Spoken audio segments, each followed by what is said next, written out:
বন্ধুরা, বাজারে নতুন সবজি এসে গেছে, তোমরা শুরু করে দাও। ঝোল, ঝাল, চচ্চড়ি, পোস্ত, যা খুশি তোমাদের যা ইচ্ছা তাই বানিয়ে দাও। আমিও শুরু করে ফেললাম। আমি আজ বানাচ্ছি ডাঁটা দিয়ে আলু দিয়ে পোস্ত। তাই প্রথমে দেখো ডাঁটাগুলো ছাল ছাড়িয়ে সব ভালো করে ধুয়ে জল ঝরিয়ে রেখেছিলাম এবং আলুগুলোকে ছোটো ছোটো করে কেটে হালকা সিদ্ধ করে নিয়েছি। এবার ডাঁটাগুলো তেলের মধ্যে ভালো করে ভেজে নিয়েছি। তোমরা আবার বলো না কড়াইটা এরকম কেন? কড়াইটা কিন্তু নতুন, কিন্তু তার আগে একটু আগে আমি ভাজা করে নিই, তাই সাইডগুলো একটু পুড়ে গেছে। এবার দেখো তেলের মধ্যে ডাঁটাগুলো ভালো করে ভেজে নিলাম। এবার সিদ্ধ করা ছিল আলুগুলো দিয়ে দিলাম। এবার এটাকে খুব ভালো করে নাড়তে হবে।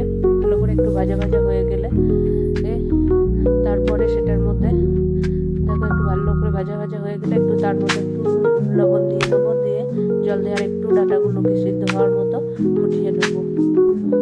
মোটামুটি হয়ে গেছে। এবার সিদ্ধ হওয়ার মতো ফুটিয়ে নেবো। ফুটিয়ে নেওয়ার পরে যে বেটে রেখেছিলাম পোস্তটা, সেই পোস্তটা দেবো। পোস্তটা কিন্তু ঠিক না বাবার আগে বেশিক্ষণ পোস্ত দিয়ে ফোটায় না। আর দেখো শিলে বেটে নিয়েছি পোস্তটা আমি দেখো বাটাটা দেখাতে পারি না, কারণ আমি নিজে এক হাতে করে ভিডিও করি, তো সেজন্য পারি না সব কিছু দেখাতে। তোমরা একটু বুঝে নিও। তো নুন দিয়ে দিলাম। এবার জল দিয়ে দেবো আন্দাজ মতো, মোটামুটি সিদ্ধ হওয়ার মতো। আর বেশি অনেকে শুকনো শুকনো পছন্দ করে, অনেকে ঝোল, সেটা তোমার ইচ্ছা। আমি তো মোটামুটি ঠিক মতো করবো, না ঝোল না পুড়িয়ার মতো। এবার জল দিয়ে দেবো। জল দিয়ে দেওয়ার পরে একটু ফুটিয়ে নেবো। ফুটিয়ে নেওয়ার পরে পোস্তগুলো দেবো। পোস্ত বাটাটা। তারপরে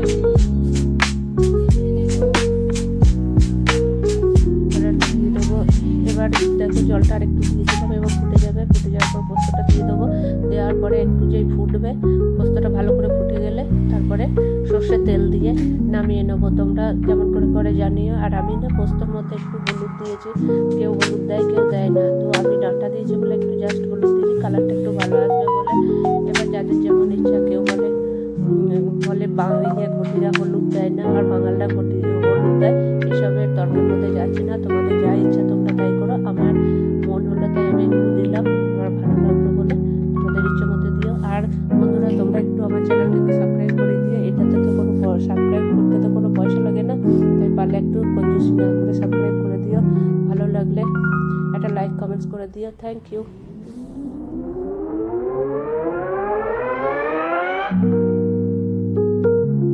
আর তোমাদের মতামত জানিও কেমন হয়েছে।